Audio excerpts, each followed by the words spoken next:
masih bersama kami di Selamat Pagi Indonesia. Saya mau lanjutkan kembali perbincangan bersama Prof. Hamdi. Prof. Hamdi terkait dengan indikator atau kemudian apa sebenarnya yang dinilai ketika sebuah lembaga survei harus melakukan sebuah survei terkait dengan kinerja para menteri. Apa sebenarnya yang harus diperhatikan, Pak? Jadi begini, saya ingin menggariskan sajalah. Jadi mungkin hal-hal seperti ini tidak perlu dimasukkan jadi pertanyaan oleh lembaga survei untuk survei opini publik. Karena saya khawatir ini kalau tradisi ini diteruskan akan membuat menjadi pembodohan ke masyarakat. Misleading lah paling enggak ya. Jadi nanti orang mengira bahwa tokoh-tokoh tadi yang dinilai dia puas begitu ya.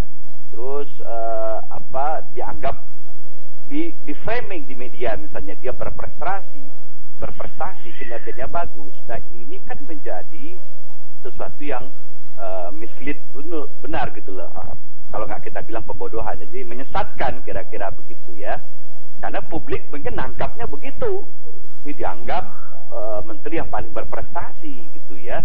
Padahal sesungguhnya tidak gitu loh pada kenyataannya. Jadi saya berpikir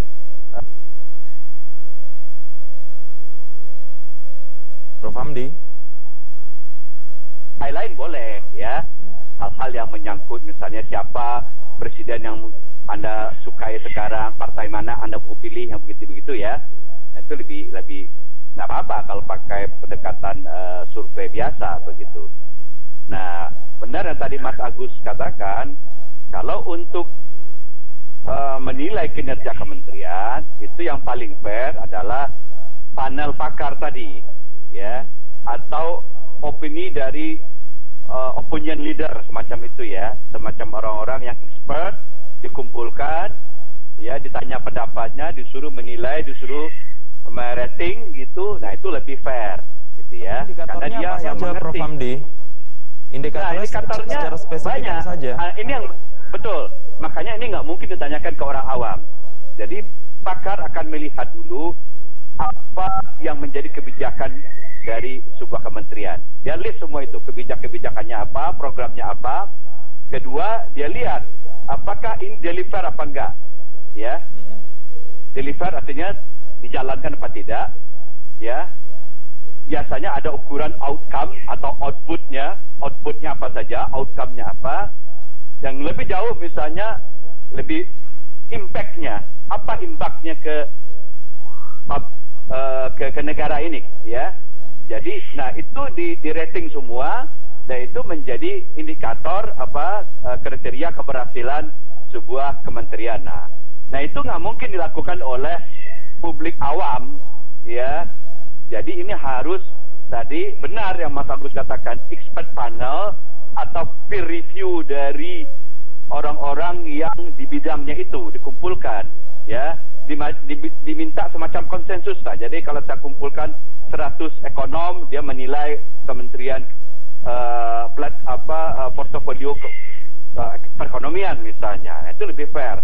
Nanti untuk bidang-bidang keamanan nanti juga melibatkan pakar-pakar urusan keamanan. Kita berikan kisi-kisi indikator yang harus dinilai itu. Nah, itu baru fair gitu ya. Saya khawatir kalau yang tradisi yang tadi, yang saya pikir agak serampangan aja ya, orang ditanya gitu, siapa menteri yang Anda merasa puas gitu ya.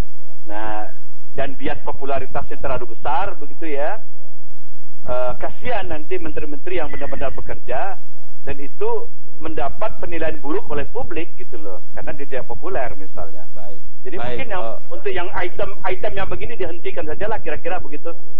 Baik, saya mau ke Dr. Agus. Dokter, apa yang sudah dikatakan Prof. Hamdi tadi, saya menangkapnya berarti adalah popularity wins over the quality. Kurang lebih seperti itu. Nah, ini apa sebenarnya yang kemudian mempengaruhi pandangan publik terhadap kinerja atau terhadap sosok Menteri A, Menteri B? Apa sebenarnya faktor-faktornya sebenarnya? Ya, jelas kalau publik awam ya, kalau publik awam itu menilai dari sisi performa atau penampilan para menteri itu di ruang publik gitu. Nah, kalau publik awam menilai itu kan tidak semua kementerian itu public expose, media expose-nya itu tinggi gitu ya. Seperti katakan Prof. Hamdi, ada loh menteri-menteri yang jarang muncul di media, sosial, tapi kerjanya sebenarnya oke, gitu. Jadi kalau ditanyakan pada publik awam kan nggak paham bagaimana menilai kinerja kementerian secara teknis ya, secara sektoral gitu. Jadi mereka akan menilai dari penampilan publik atau bentuk-bentuk fisik yang bisa digunakan secara langsung oleh publik, gitu kan. Transportasi publik seperti apa, jalan raya seperti apa, bantuan sosialnya sudah lancar atau belum, seperti itu, gitu.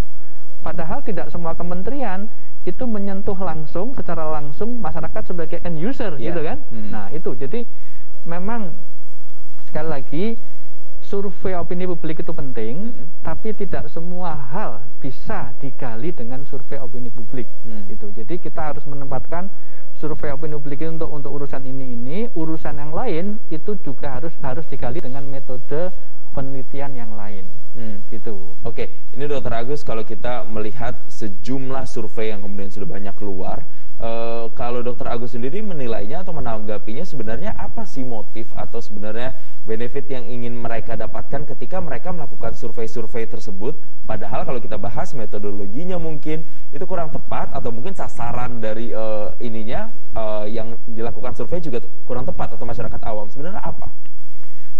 Yang pertama begini, satu survei itu kita harus kritik satu survei ya, tetapi bukan berarti kalau satu survei itu ada kelemahan, seluruh surveinya itu invalid gitu ya. Jadi ada bagian variabel tentu saja yang bermasalah, tapi variabel-variabel yang lain ditanyakan itu barangkali masih bisa kita gunakan sebagai data untuk menilai keadaan. Nah, apa motif-motif lembaga survei? Macam-macam, Mas. Ada lembaga survei yang ingin memberikan gambaran tentang proyeksi pemilu 2024, gitu ya. Proyeksi gambaran ini diberikan pada siapa? Bisa untuk publik, bisa untuk partai-partai politik, bisa untuk orang-orang yang mau menjadi kandidat presiden, bisa untuk pemerintah, macam-macam. Jadi dia bisa mensuplai, dia bisa menerima order dari mana saja. Baik. Dan kita rata-rata tidak tahu itu. Gitu. Dan seperti apa metode yang dilakukan itu juga berbeda-beda biasanya setiap lembaga survei. Harusnya metodenya itu standar. Baik. Harusnya memang ada audit untuk itu. Ya, kita akan bahas kemudian apa yang kemudian bisa dilakukan ke depannya, terkait juga ada Dewan Etika Persepsi yang bisa kemudian bertindak terhadap sejumlah lembaga survei agar kemudian ini tidak berpengaruh terhadap pandangan publik. Kita akan bahas Dr. Agus dan juga Prof. Hamdi. Usai jeda, pemirsa ini kemana-mana, kami kembali saat lagi.